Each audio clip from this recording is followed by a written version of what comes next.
Hey there! In this video, I'm going to show you how to cut an image out of a background photo so that you can use it as an accessory in your mockups. And we're going to be doing that with this little pumpkin here, which came from an image originally that looked like this off of Pexels. And this is a video in my content blitz this September 2018.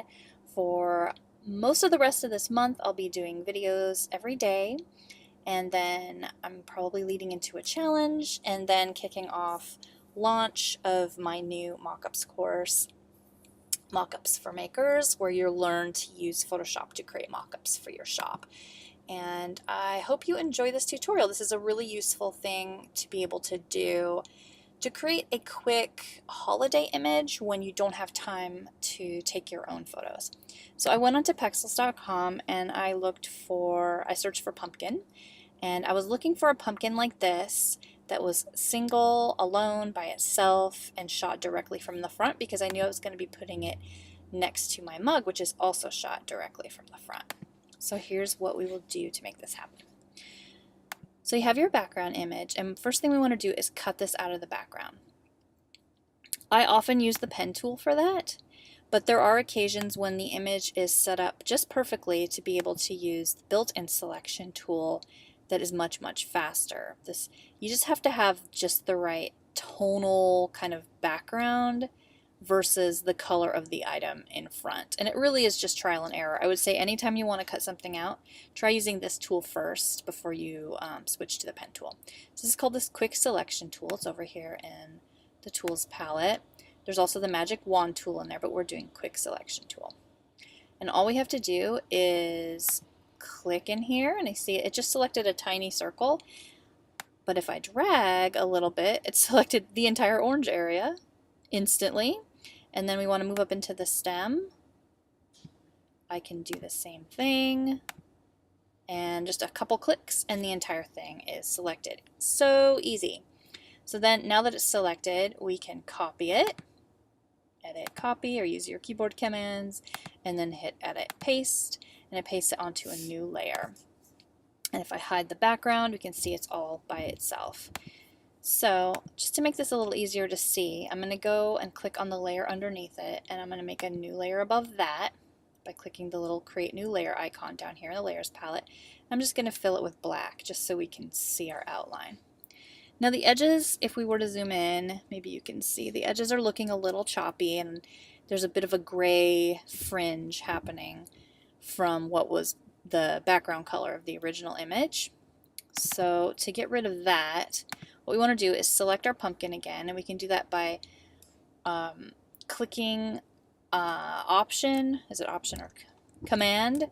Click on the layer thumbnail image, and it selects it instantly. And you know you've hit the right button on your keyboard if when you're holding down, and I'm on a Mac, that's why it's command. It's probably control on a PC.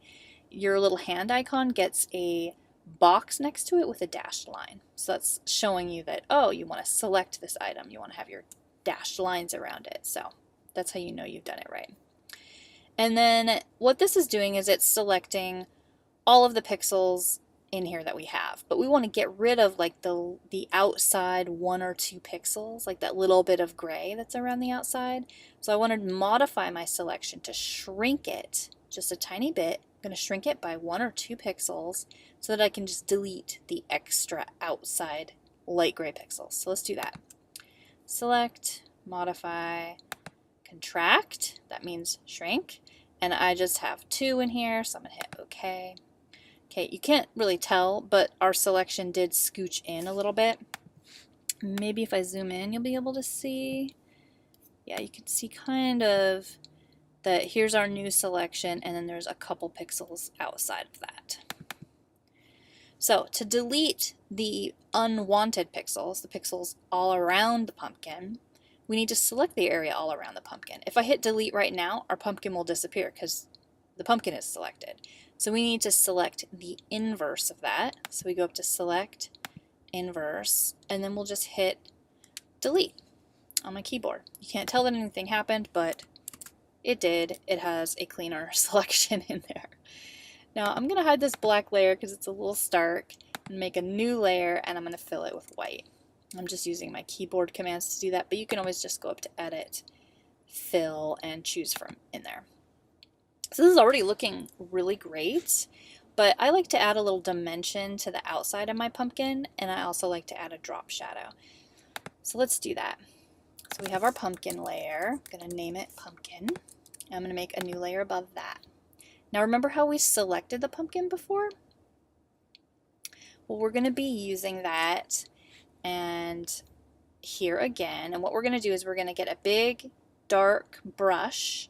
We're going to kind of brush around the edges of the pumpkin, but we don't want to draw all over the background. We want to just draw on the pumpkin part. So let's go to the pumpkin layer. We'll hit Command and we'll click it to select it again, right? Then we'll go up to our new layer, which just is called layer 10 here. We'll pick a brush. We want to make sure our brush hardness is turned down so it's fuzzy. And you can play around with the brush size. I like to do that just by using my keyboard commands. So on the keyboard, if you click the right bracket, your selection gets bigger, and if you click the left bracket, it gets smaller. So I like a relatively large circle here, and then I'm kind of just painting a little bit over the edges. So we're just adding a little bit of darkness, maybe a little bit more at the bottom, and continuing on the other side.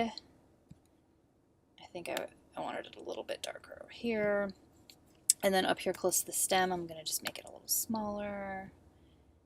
And here as well. And then I also like to do it on the stem itself a little bit. It's quite subtle. You probably can't tell in the video what's happening, but it just adds nice dimension. It makes it look a little bit more realistic. It doesn't look realistic yet, but it will in a second. So I'm going to go over to my tools. I'm going to switch to my Move tool. And then I'm going to come back to our layer 10. Let's call it the shadowy edges, so we know what that is. And then we're just going to turn down the opacity. So actually I'm going to deselect first by hitting Command D, or you could go up to Select and click Deselect. And I'm going to turn the shadowy edges all the way down to 0. Okay, so this is with no shadow, and I'm going to slowly turn them up. And up here in the opacity, which is what I'm playing with, you could do that several ways. You can do the little drop down arrow and drag this slider.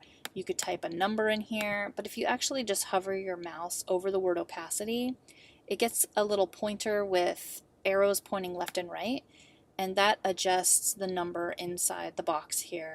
If you go right, it gets bigger. If you go left, it gets smaller. So that's what I like to do. So we can just bump that up a tiny bit. I think that looks nice. So if there's no shadowy edge, or if there is a shadowy edge, that's what that looks like. So we're looking good. Now let's make a shadow layer. So I'm going to go down to this white layer underneath. I'm going to click Create a New Layer because it makes one just above it. I'm going to go over to my tools, and where the rectangular marquee is, I'm just going to click and hold so it opens up the menu, and I can pick the elliptical marquee. What we want to do is we want to just draw an ellipse down here underneath the pumpkin. I'm holding my mouse button and just sliding around so it can get wider, it can get not as tall. I'm just trying to kind of create a flattish sort of roundy shape that's kind of small. And you can play with this all you want to figure out what looks best in your mind and for your picture. Okay, so we have our shape. Then I'm just going to fill it with black. So we can go to Edit, Fill, and pick black. Or I could pick foreground color, because over here we have foreground and background, and the foreground is black. But I'll just pick black and hit OK. And then deselect. Okay, and I can use my Move tool to reposition it if need be. Now at this point, it doesn't look very real, right? So we need to sort of fuzz it out. So what we're going to do is we're going to say Filter, Blur, Gaussian Blur, and then just play with the settings in here until it's a little bit blurry. I want to keep it not super blurry because I want to keep the darkness of it, but it's looking pretty good. And I'm just going to scoot it up using my keyboard command, and I feel like it needs to be a little taller. Just scoot it around a little. Okay. I'm going to duplicate it by just dragging it down on top of that icon down there where we create new pages, and I'm going to say filter, blur, motion blur, and that does something new. It sort of stretches out the shadow, and I can make it even bigger and hit OK. Now I feel like the original one is too dark, so I'm gonna turn down the opacity a little bit. Actually, I'm gonna make it smaller. I hit Command T on my keyboard and make it smaller. So you can make all kinds of little adjustments in here. You can keep blurring it. Maybe I do want this to be a little bit more blurry. That's fine. Yeah, it's just what I'm trying to do is have the smallest area where the pumpkin would actually be touching the floor of the space is going to be the darkest. And then as the shadow extends out, it gets lighter and lighter and lighter. So we do that by stacking more on top of each other. So I'm going to take that top shadow, that wide one, duplicate it again, and I'm going to just go ahead and do that blur, motion blur, one more time, and it just made it a little bit wider. I'm going to play with the opacity on these others. And then I think that looks really great. So I like to group these up. So if you click the top one, let's name them. I'm going to say Shadow 1, Shadow 2, Shadow 3. Okay, so if you click Shadow 3 and then you hold Shift and you go down and click Shadow 1, it grabs Shadow 2 at the same time. And then I can hit Command G and that groups it. Super easy. Or I could also go down here and just click this little folder and that groups it. I'm going to name that my shadows. Now they're inside of a folder. If I'm like, oh, the entire thing of shadows is too dark, I could turn them all down together up in this opacity menu if I want to. But I like them the way they were. Okay, so we have our shadowy edges, we have our pumpkin, and we have the actual shadows. I'm going to group all those together. And this is our little pumpkin accessory graphic. Super cute. And then all you have to do is just drag it into another scene and move it around. This is the one I created earlier. After I brought it in, I had to flip it so it was facing the other way because I didn't want the handle of the mug to be pointing the same direction as the stem on this pumpkin. So I just went up to Edit, Transform, Flip Horizontal, and that flipped it the other direction. And then I kind of played with the size, and I sort of scooted it around in here, and I changed the glitter color on my mug until it was orangey. Of course, this would be whatever color you have available for you. And I have my mock-up. And I didn't have to shoot this image myself. All I did was go to Pexels, PEXELS.com, and download a free for commercial use image and select it and do my stuff. And I can save this accessory pumpkin and use it anytime I want in future for Halloween or fall or any of those things. So I hope you enjoyed that tutorial. And if you would like to get on my newsletter to get freebies and hear about coupons and get access to my resource library, I'm going to toss this pumpkin graphic that I just made in there so you can have that for free. That comes in my resource library, and I give access to my resource library to people on my newsletter list. And you'll also have the opportunity to get on the wait list for my Photoshop mock-up course, which is revamped and reimagined and rebranded and coming out end of September, beginning of October-ish. And I hope that you will join that if you want to learn stuff like this. So have fun, pop over, join the newsletter so you can grab that pumpkin, and happy selling!